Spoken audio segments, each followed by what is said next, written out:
YouTube, thanks for coming back to the channel today. We know we don't have any content. Trey's here helping me, finally showed up. It's not under the weather anymore. We're just gonna talk a little bit about capacitors. This is the capacitor we're working with today. Just happens to be a 30+5.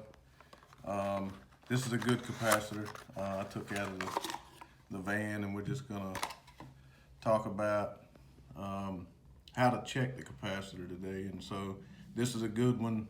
We know that it's good, it's gonna read good, but just kind of give you a rundown of how to check them because it is one of the most commonly, one of the items that fail most commonly in a HVAC system, especially in the summertime from the heat, etc.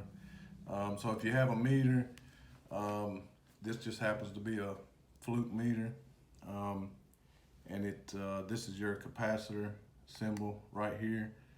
Some meters may only have this symbol only if you have a multimeter, and some of them may even say UF, much like what the capacitor says here. It's got the microfarad symbol there. Some may say that as well, but either way, so you're looking for that UF or you're looking for this symbol here. So you're just going to turn your meter over to there, and it even says UF up on the screen here.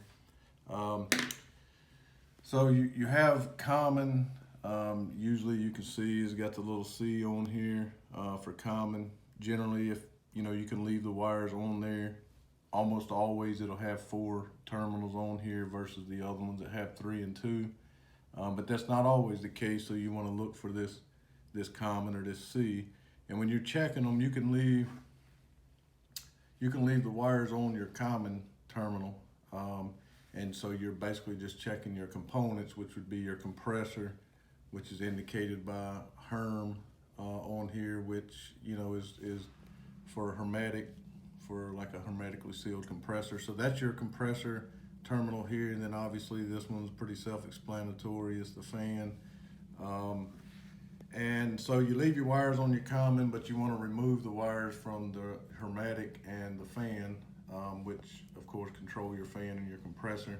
Leave your common wires, and you want to check each one of these terminals from common. So one lead will go on common and the other lead will go on hermetic. In this case is what I'm checking, and it reads 30.5, which is good, of course, and it can read plus or minus 6% as indicated on most of the capacitors. We generally will do, in the industry, we'll do 10%, but as long as it's within plus or minus 6% or 10%, you're generally going to be okay. Then we're going to check from the same common terminal over here to fan, and it's reading 5.1, which again is good. It's within plus or minus 6%. And so if you were to read from common to fan and it read 0, of course that's an open line.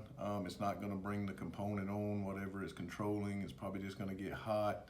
Same thing with the compressor. If it drops down to 15 or 20 microfarads and it's supposed to be 30, then of course that's going to cause the compressor not to function.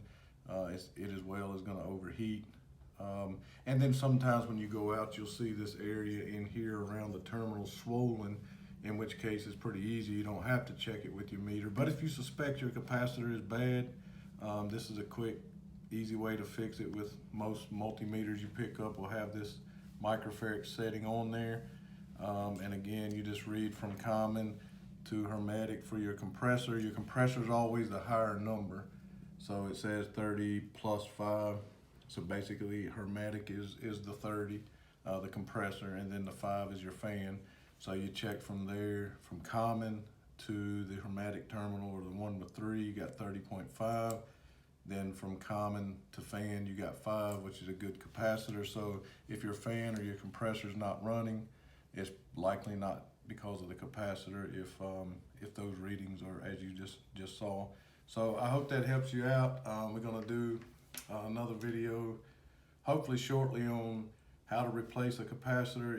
Again, it's a pretty simple process. I think sometimes people think that they can replace them, and they get a new capacitor and every single one of these will have 4 terminals on there, and maybe they're not labeled, so they so they get confused and they're not able to replace the capacitor. So we're going to go over a little bit on how to actually replace one. Be sure you get your wires in the right place, and we'll hope to have that up soon. So if you'll just hit like on this video, subscribe to our channel if you're a first time viewer today, and we appreciate you watching the video.